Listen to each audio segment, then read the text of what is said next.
Поздравляю с праздником Ураза Байрам и от чистого сердца желаю, чтобы Аллах услышал все молитвы, чтобы на столе никогда не было пусто,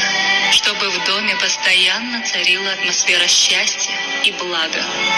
чтобы сердце всегда с радостью встречало гостей, чтобы в душе навечно поселился уют, чтобы всегда удавалось продолжать свой путь милосердным и добрым человеком. هديت قلبي شكرا نورت دربي شكرا شكرا يا رب يا منزل القرآن يا خالق الإنسان